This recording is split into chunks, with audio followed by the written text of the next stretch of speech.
I am not dying to give up pieces of this current team when you are first in the NHL and you are a true Stanley Cup contender at this point. I don't think now is the time. And I get it. Like, let's say DeBrusk and Grzelcyk walk in the offseason, that stinks. You didn't get anything for them, but at least you will have gotten a playoff run out of them, and I think that's the biggest thing at this point that you have to focus on.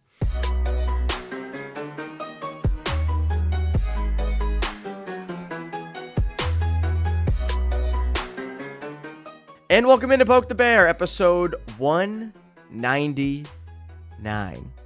One away from 200, which is, I think it's safe to say we'll get to 200. My guess is Ty Anderson will be on the next episode, so he can celebrate the 200. But since Ty's there, it's not me, so we're not going to the Kowloon. No meet and greet podcast, the Kowloon, unfortunately. Did you see Sam Hauser from the Celtics is doing like some meet and greet on Valentine's Day at the Kowloon? What are more romantic place in the entire Commonwealth of Massachusetts, Evan? Like, that's where I would love to go. Honestly, it's a pretty good idea. Might show up, not for Sam Hauser, just for some Saugus wings. Honestly, it's beautiful romantic atmosphere there. It's the Venice of Massachusetts, the Kowloon. It is. I just panicked because I was like, I hope I saw that correctly and I didn't just spread some misinformation, but I did see it correctly. I went and looked. Who from the Bruins could you see making a Kowloon meet and greet? There's one in mind. I have one in mind. I was gonna say all of them, but well, yeah, but I have one particularly in mind. Oh yeah, who is it? I'm going with Lauko. Lauko would do something at the Kowloon. Like, that'd be kind of his people. He is a complete, now that he tweets all the time, and he's probably the number one Bruins Twitter follow. He just skyrocketed to the top of that. He's a man of the people. You nailed it. Like, he's for everybody. So there'd be some Lord of the Rings tie-in at the Kowloon. Maybe they'd have some people dress up as like Lord of the Rings characters. Maybe that's the only way you can get in. You got to dress as a Lord of the Rings character. Maybe he would be dressed as one too. So that's what I do anyway when I go to Kowloon. So it works out. Just this Lord of the Rings character. Yeah. So anyways, that's Conor Ryan, by the way. I'm Evan Marinofsky. Conor, what's up? Evan, I'm doing well. How you doing? Doing great. Now I'm hungry for the Kowloon. Now I want to go and dress up in a Lord of the Rings costume. But anyway, maybe we'll just discuss that for this whole episode because a little bit of a break here with Bruins hockey. So it's like, what else can we talk about? But fortunately, we have many topics that you guys will know and love. And we'll start here, and then we'll go bigger picture as the episode progresses. Second half, Bruins are 49 games in. In the second half, what is the top storyline you're going to want to follow in the second half? Yeah, I think for me it has to be how the Bruins can keep their offense afloat, right? Because, right now, enter the holiday break, I think they were 22nd in the league in goals scored. Very reliant on, the man advantage, very reliant on the usual suspects, Pastrnak, Marchand, Coyle, those guys. But since the holiday break, which I think ended on December 27th, Bruins are pretty much the top offensive team in the whole league. They're number one in goals scored. Their power play has skyrocketed back up to top 5, which is, I think the PKs dipped at the same time. So it's a little bit of a monkey's paw situation there. But, they're tied for first in the league in 5-on-5 goals over this stretch. And this isn't like a flash in the pan. We're talking about since December 27th, it's been 17 games and they're scoring, they're averaging close to 4.5 goals per game. So I think that's going to be the biggest key. We mentioned this before as to what's, the main priority for this team. I still think it goes back to defensively tightening things up. But if you're a Bruins team and all of a sudden you have guys like Frederick and DeBrusk and Geeky and, Patra and all these other guys that are all pulling on the rope, all of a sudden you've got a pretty stacked lineup where, maybe the star power isn't there, but you've got 3 or even 4 lines of forwards out there that can do a lot of damage in the right situation. So I think that's something is whether all these different kind of key pieces across the lineup can keep this going on after this extended break, after you have a few pina coladas, get a little sun, let's see if it carries over, right? Agreed. And you look at sort of what they've done in the last month, and I think the second and third efforts on goals and kind of getting dirty down low in the zone and winning puck battles and winning net front battles. And you look at, like, part of the reason I think this is going to continue is because of the cast you have doing that. It's not like these are all skill guys who are, finally getting greasy down low, like Frederick, Geeky, Van Riemsdyk, Lauko, Coyle. These are guys, I mean, Marchand and Pastrnak fit into this too, but, newer guys who are contributing fit into that role of, even DeBrusk. They are not afraid to get down low and win puck battles and create chances from behind the net, from the sides of the net, from in front of the net. And I think that's how they've been getting a lot of their goals. And that's why I think they've sort of struck gold in the sense that they have that. So I agree with you. I think that's a huge storyline to follow in the second half. I'm going to go back into the Bruins end. I'm going to go in net. I am fascinated to see what happens with Jeremy Swayman. What is the divvying up of games in the second half over these last bunch of games? Who's getting more? And does Jeremy Swayman continue to sort of pull away? And how do they make sure Linus Ullmark is fully healthy come the playoffs? And also, I mean, Swayman's health is also a thing, but with Ullmark's, thing that happened in Arizona, how do they manage that? So, and I also think with Swayman, like we've talked about this a lot over the last couple of weeks when he made those arbitration comments, does he continue to raise his value? And do they get something done now? Like because again, his value's only going up, doesn't really show signs of stopping. I think the value only goes down if he lays an egg in the playoffs. I think at this point we know he's going to be getting playoff games. Right now, I think he'd be the game one starter. But how does he sort of respond over these next couple of weeks? And just how many games do they give him? I mean, do they give him a little bit more? Do they transition him into playing a lot more to rest Ullmark? Like, I don't know. I'm fascinated to see that just because they have gone, the last season or two with sort of the, trying to go every other. But that feels like it could maybe break up over these next couple months. Yeah, it'll be very fascinating to see if Jim Montgomery kind of stays with it. Because, again, as we always say, it's one thing to do it in November and December in the middle of the regular season. It's one thing to, I think Jim Montgomery said I think it was late November, mentioning that they want to keep the goalie rotation going in the playoffs. Let's see it being carried out in practice once we get to, February and March and even in the playoffs. And we've said, like, that's going to be the biggest trial, I think, for Montgomery and this team is staying the course there, right? Like, I think we see that this team is at its best when those two guys are playing off each other, when they're both, staying fresh. They're both kind of, getting the best out of that internal competition of both wanting the net. But what happens when one guy hits a little bit of a lull here, or, Swayman has a shutout in game one? You're not going to go back to him for game two? Like, you staying with the plan there? That whole thing is going to be fascinating because I feel like a strong performance in net from ideally both of them, unless one of them just goes unconscious, is going to be the most important thing for this team going on a deep run. But it's going to take a lot of conviction from Montgomery to stick with it because, again, that's been their game plan last year. They went away from it. It all kind of imploded in on them. So we'll see what this year brings. But even going off of your point too, Evan, of Swayman, same thing, I think, with like a guy like DeBrusk in terms of like, do the Bruins bridge the gap now and start looking at contracts for him? Because again, like Swayman's one where value seems to only be going up. Maybe DeBrusk wants to wait it out now. Maybe the Bruins have seen enough where they want to keep him. That's another thing worth keeping tabs on is they don't really have a whole lot of free agents this year, at least guys that you can project as being part of maybe the next couple of years. But DeBrusk is definitely something to keep tabs on as to whether or not the Bruins just kick that down the road for the offseason or whether they want to maybe take care of some business once maybe the trade deadline passes. They got to make sure they're standing on business, Connor. That's the biggest thing. They got to be stanced up on business. Yes, as they say. Like the kids say.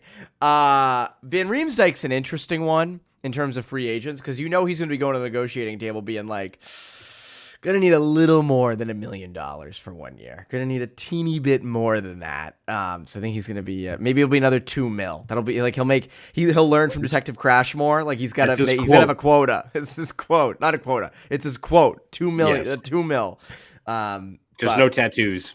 No tattoo. Oh God, no tattoos. So you're not getting any Christmas presents that year. Just that year. Just that year, though. It restarts on January 1st, thankfully. Yeah. All the people who haven't watched, I think you should leave, are like, what the fuck are they talking about? Anyways, before we get to the rest of our conversation, a quick word from our friends over at FanDuel. Happy Super Bowl to all who celebrate from FanDuel, America's #1 sportsbook.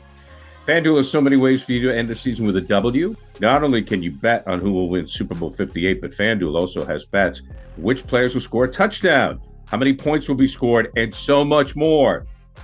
New customers join today and you get $200 in bonus bets if your first bet of $5 or more wins. Just visit FanDuel.com/Boston to sign up. That's FanDuel.com/Boston. Make every moment more with FanDuel, an official sportsbook partner of the NFL.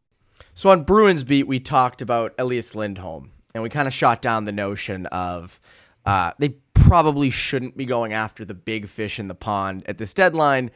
You don't have a ton of assets. You don't want to give up your few assets, and kind of want to run it with this group and see what happens. You've got the goaltending. You have the top dogs on D. You have enough offensive contributors to try and see if you can make this thing work. That doesn't mean they won't do anything, though. In terms of realistic trade targets, I want to emphasize the word realistic because I think that's important to note here. I think a lot of people, and I get it. I've said this on Bruins Beat. I get fans wanting the big fish. I get it. You want to see your team compete in the arms race. But in terms of realistic trade targets, who do you look at and say, that'd be an interesting fit for the Bruins? Yeah, I think for me, I'm just focusing on two areas of the lineup. I'm going to say like third pairing D, whether it's a guy that can slot in there or even like a depth defenseman. So I think you're looking at a guy like Ilya Lyubushkin, who is obviously over in the West Coast now, was with Buffalo last year, but isn't flashy, but he's a right shot guy, physical, block shots, lands a lot of hits. I don't think you want him in your top four, but if something happens, we get to slot in a guy like Wotherspoon. If you have Kevin Shattenkirk struggling, Derek Forbort's a guy who also was limited at the end of last week with, I think, the same lower body injury.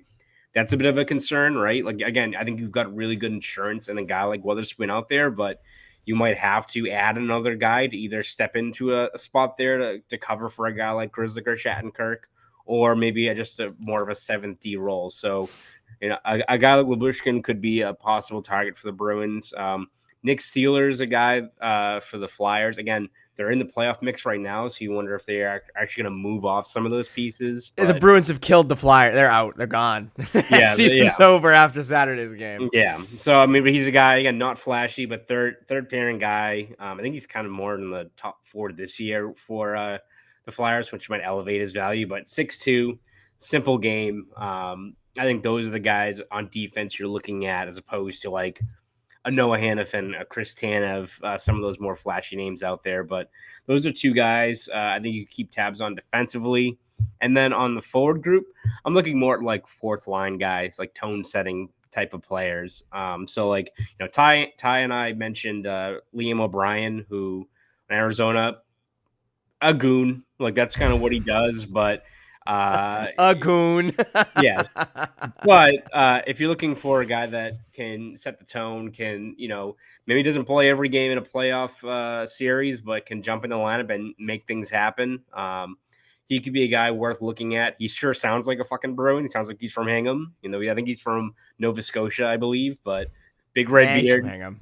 Yeah, Bruins fans would love a guy like that. But even a guy like Brendan Duhaime for the Wild, which you wonder if that team's going to start selling. Again, lands a lot of hits, plays a pretty straight line game on the fourth line. Like if you're able to even add just maybe a more established type of player like Duhaime on that fourth line that you can slot in there and kind of set the tone for a group there that I say maybe is like more impressionable, where you've got a younger player like Lauko, Beecher's in that mix, Boquist is in there now, but you have a lot of young, hungry players that are fighting for those fourth line spots. If you're able to get a guy like Duhaime, almost in the same vein as like what Hathaway was last year, I think that can go a long way towards setting the tone and building a little bit more of a identity on the checking unit. So that's kind of what I'd be prioritizing is fourth line and then third pairing, spare defense.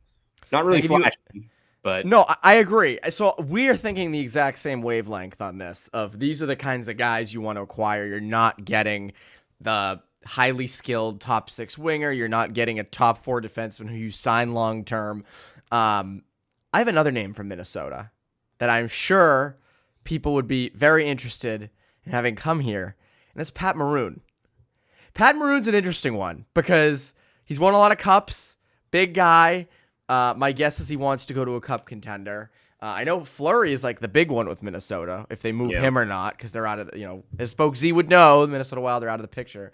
But I do wonder if Maroon's physicality, I think he's another guy who would not play every night. That would be kind of matchup based, but if you need an injection of physicality in a playoff series, a voice in the room type of guy, he's been through various Stanley Cups. He beat you in 2019 with the Blues.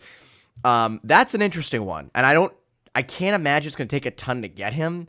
I know going into the year, I think the Bruins looked at Lucic as that guy. Obviously that has not worked out. So, bringing in a guy like Maroon be an interesting idea. I wouldn't be opposed to it. I mean, again, like as long as you're not, if he's coming in and he's completely limiting the fourth line's role and they're never out there, they don't get to do much. Okay. Then you got to reevaluate, but the physicality end of things, the being a little bit more imposing. One of the problems the Bruins have had over the last 5 years in the playoffs is they do get thrown around a bit. He might help with that. So that's maybe a guy that you want to have in there. So Maroon would be an interesting one. Another one would be a local guy, Colin Blackwell. If you're looking for a little bit more of a, potential third liner as well as a fourth liner, that's an interesting one. I think teams could be after him. I wonder if the value, again, the deadline, no one's paying fair price. You're always paying a little bit more. Local guy, to me, that seems like an interesting fit of a depth piece in your bottom 6 who can, contribute on the score sheet and also, play responsible in their own zone. So I'll go with either of them. I mentioned Henrique on Bruins Beat, Adam Henrique with the Ducks. Yeah. He's a little bit bigger of a fish. So that's one. And then 2 names on defense I'd give is Justin Schultz with Seattle and Marco Scandella with St. Louis. Both depth pieces. Scandella might be a little expensive in terms of his actual contract. But both can, Justin Schultz I know was good last year for the Kraken in the playoffs. And Scandella has played a little bit better this year. Older guys, veteran players who could kind of fit on your third pair. I mean, Schultz could potentially play every night. That's the other thing. So, I don't know. You're going to have to clear cap, though, for a lot of these guys. That's the other thing is, how do you do that? So, what do you think of those names? Any strong feelings towards them? Yeah, I mean, I think all of them kind of fit the tone of what we've been kind of saying now is that you maybe have to lower your expectations as to getting a big fish or a top 6 stalwart or even like a Duclair or a guy like that, right? That could maybe be a 20-goal scorer. I just think you're looking more at depth pieces or guys that just add a little bit more in terms of what you might expect in the playoffs. Like, again, as you said, an O'Brien or a guy like Scandella or even you mentioned like Pat Maroon. Are those guys going to augment the entire DNA of the team? No, but they can surely help you out. It's like if you're driving through a blizzard or something like that, which is akin to what the Stanley Cup playoffs are. It's maybe you add a little bit of the chains for the tires. I mean, that's what Pat Maroon is. It gets you over that one little bump you need to. A little bit of extra heft there, I would say, to help you out in that spot. So I think that's kind of what you're looking at. It's maybe these things that are viewed as marginal upgrades, but they come in handy when you have a critical moment in a game where it's it's almost like you'd rather have a spot where you have a guy like an O'Brien or a Maroon or a Duhaime where things get physical. You have a guy there you can turn to as opposed to not having anyone, or it falls on a guy like Frederick who can do it. We all know that. But Frederick is now a middle 6 play driver. At least he's playing like it right now. It shouldn't all fall on him is more or less my point there. I completely agree. And I think that's why adding some physicality, adding some toughness at the deadline, I don't think is a bad idea for this team. Now, in terms of moving guys off the current roster, that's a big question, and I think it's another question of what are you giving up to get guys like Maroon, Duhaime, Scandella, Schultz, O'Brien. What are you giving up? But first, a quick word from our friends over at Factor Meals. Get started on your New Year's resolutions with Factor, so you're ready for the new year. Factor's ready-to-eat meal delivery takes the stress out of meal planning and sets you up for success in the new year. Skip the grocery stores, prep work, and cooking fatigue. Instead, get chef-crafted, dietitian-approved meals delivered right to your door. With over 35 meals to choose from each week, including options like keto, calorie smart, vegan and veggie, and more, plus over 55 weekly add-ons, you'll have a ton of nutritious and flavorful options to kickstart your resolutions. No more wasting time in the kitchen. Not only does Factor offer fast, simple solutions when I'm too busy to cook, they also help me stay on top of my goals. With offerings like Protein Plus and Keto, I can stay on track. This is definitely going to come in handy for my New Year's goals. So head to factormeals.com/poke50 and use code POKE50 to get 50% off. That's code POKE50. Factor Meals, your go-to ready-to-eat meal delivery service. And now, let's get back to the show. Let's get back to the show is right. Let's get back to that show. Why not? In terms of dealing anyone off the current roster, we talked a lot back in the summer about, hey, what if this team is average? And you get to the deadline, and you got to make some tough calls. Van Riemsdyk, DeBrusk, Grzelcyk. We've talked a lot about DeBrusk and Grzelcyk throughout the year in terms of dealing them. Where are you at with dealing guys off the current roster?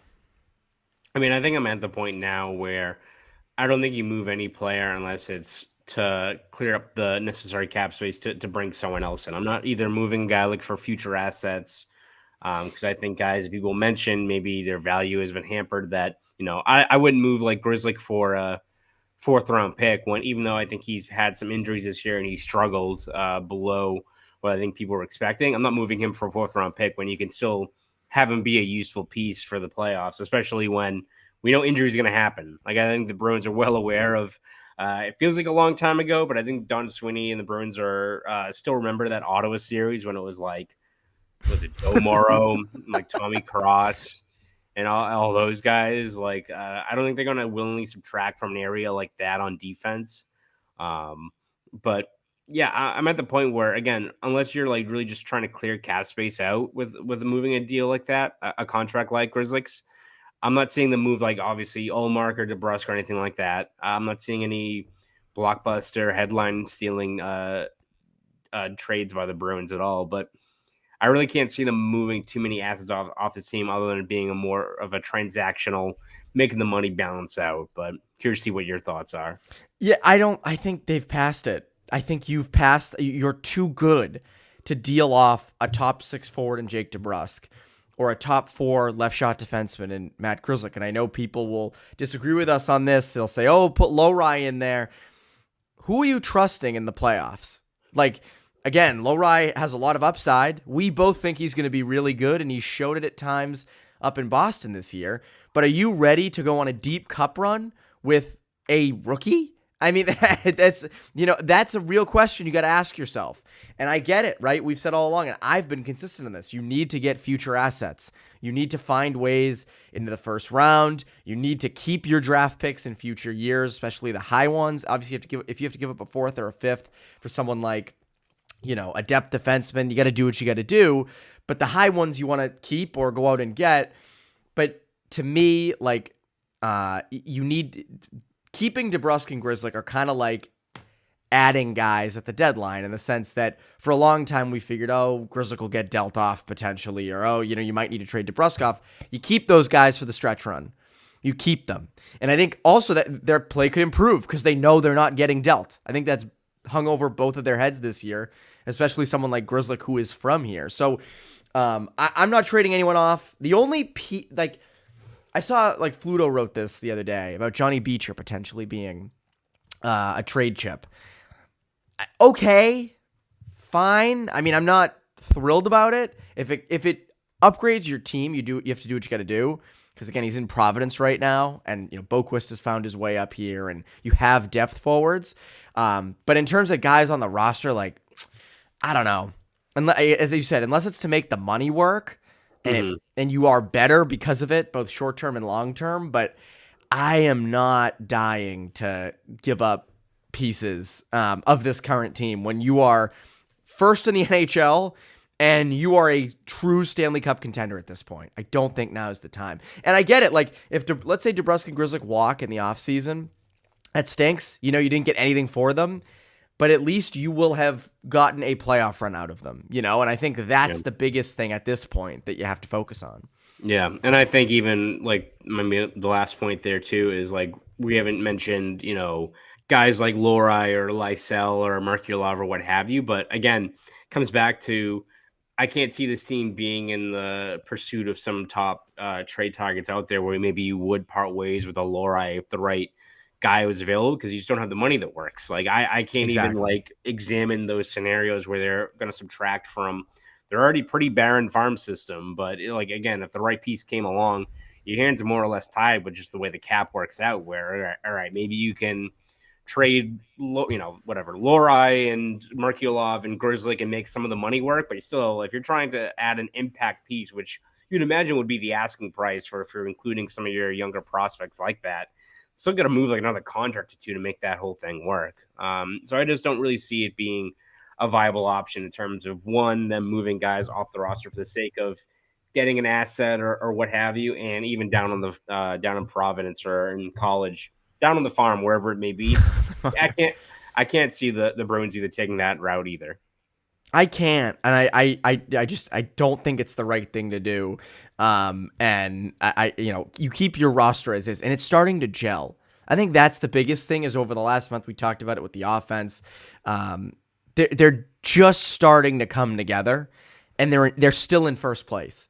And to me, I just go back to there's no reason to trade guys off the current roster. But anyways, that's been this episode of Poke the Bear. Connor, what can people look forward to from you over at the Globe and Boston.com?